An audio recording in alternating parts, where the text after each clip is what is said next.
दोस्तों, आज की कहानी है भाभी जी शगुन नहीं, बस मान के भूखे होते हैं त्योहार।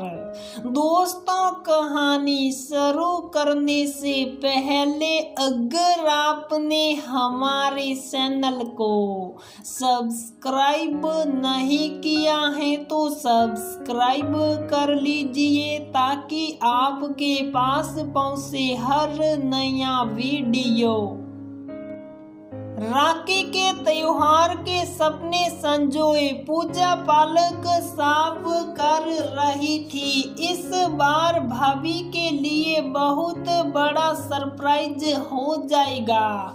उन्हें तो कहीं से कहीं तक अंदाजा नहीं होगा कि रक्षाबंधन वाले दिन मैं उनके मायके में होऊंगी। उत्साह और खुशी से पूजा के हाथ झटपट काम समेटने लगे। दरअसल पूजा के बेटे के नए स्कूल का एंट्रेंस एग्जाम है तो दिल्ली जाना था। अब मेरठ से दिल्ली इतना दूर नहीं है, पर सुबह ठीक 8 बजे स्कूल पहुंचने में थोड़ी असुविधा थी। तो पूजा ने अपनी भाभी काव्या के भैया से बात करना ठीक समझा। उन्होंने बहुत आग्रह किया कि दीदी आप संडे को ही आ जाइए। इस बार संडे की राखी है, काव्या दीदी भी आ रही हैं। दोनों बहनों का त्योहार यही हो जाएगा। पूजा मेरठ के पास ही छोटे शहर में रहती हैं। मेरठ उसका मायका है। मुश्किल से आधा घंटा लगता है मेरठ से उसके कस्बे पहुंचने में।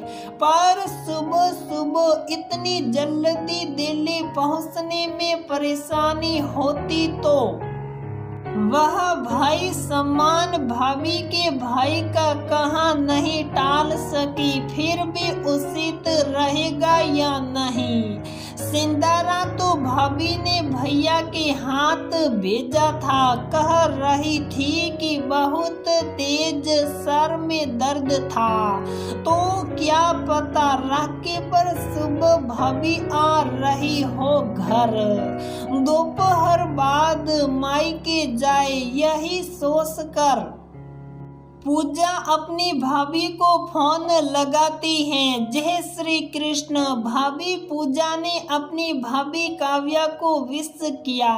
जय श्री कृष्ण पूजा, और बताओ सिंदारे का सामान कैसा लगा। बहुत सुंदर भाभी, आप आ जाती तो मुझे बहुत खुशी होती, पर अब रक्षाबंधन पर तो आप आ रही है ना। नहीं पूजा, तुम्हें तो पता ही है भाई अकेला है। अभी 6 महीने पहले तो उसकी शादी हुई है, वह नहीं आ पाएगा। और इस बार संडे का त्योहार है तो मैं शुक्रवार की शाम को ही चली जाऊंगी। तुम्हारे भाई तुमसे राखी बंधवाने के बाद दिल्ली पहुंचेंगे। वैसे भी उन्हें मेरे त्योहारों की कोई फिक्र नहीं होती, उन्हें तो तुम्हारी चिंता रहती है। भाभी ने ताना कसा। पूजा कभी काव्या की बात का बुरा भी नहीं मानती। आखिर माँ पापा के बाद उसके अपनों में बस भाई का ही परिवार है।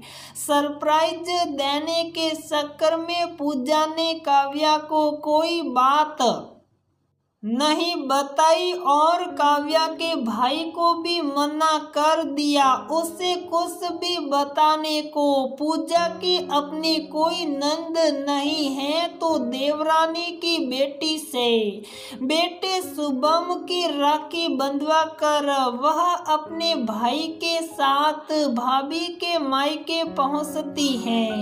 एक सगी बहन की तरह फल मिठाई भाभी के भाई भाभी के लिए गिफ्ट वह अपनी भाभी काव्या के लिए सूट व बच्चों के लिए सुंदर कपड़े लेकर पूजा के पति प्रेम ने भी कभी उसके मायके वालों के लिए हाथ नहीं रोका। इसलिए वह पूरे सम्मान से अपनी भाभी के मायके आई है। सबने दिल से उसका स्वागत किया और भाभी की भाभी तो बहुत ही खुश थी। वह मुंबई से थी और हमेशा एकल परिवार में तो सबको साथ देखकर वह तो फुल्ली नहीं समा रही थी। त्योहार हंसी खुशी निपटा। दिन भर की थकी पूजा अगले दिन सुबह जल्दी उठने के चक्कर में आगे वाले कमरे में सोने आ गई। भाभी की भाभी मम्मी व काव्या सब बातें कर रहे थे कि पूजा के कानों में कुछ शब्द पड़े। शब्द भी ऐसे जैसे किसी ने गरम गरम तेल उड़ेल दिया हो कानों में। दीदी आपको तो कितना अच्छा लगता होगा। आप और पूजा दीदी हर त्योहार पर मिल लेते होंगे।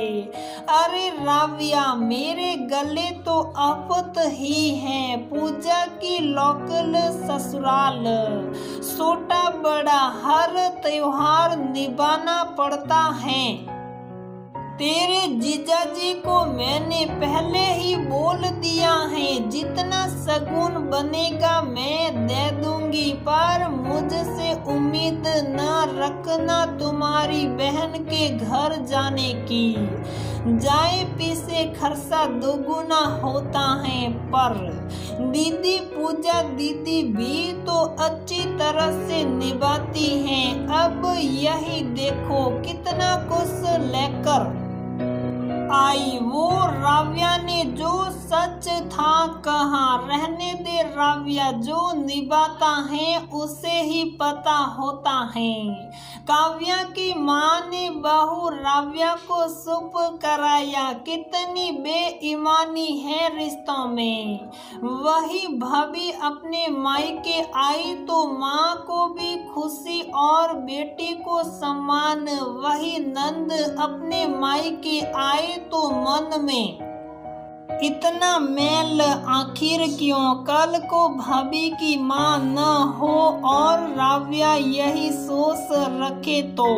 फिलहाल अनमने मन से सुबह जल्दी उठकर पूजा निकलने लगी कि स्कूल के रेस्ट रूम में ही बैग रख लेगी और वहीं से घर निकल जाएगी। 4 डिब्बे मिठाई बेटे और पूजा के कपड़े दामाद का टीका और 2-4 गिफ्ट आइटम लेकर काव्या की माँ और काव्या बारी बारी बिंदी लगाने लगी।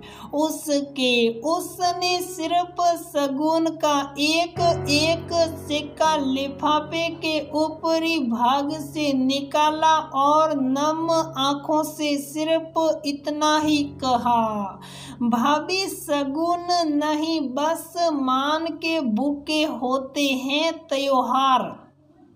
आज वाकई एक बेटी के लिए उसका मायका सूट सा रहा था और मायके की दहलीज पर खड़ी एक बेटी को अपनी भाभी से निगाह मिलाते ही अपनी गलती का एहसास हो चुका था। काव्या तुरंत अपने पति के साथ पूजा से माफी मांगने उसके घर पहुंच रही थी। तो दोस्तों हमारी ये कहानी यहीं पर समाप्त होती है। अगर आपको हमारी ये कहानी पसंद आती है तो प्लीज वीडियो को लाइक करें, शेयर करें और हमारे चैनल को सब्सक्राइब जरूर करें।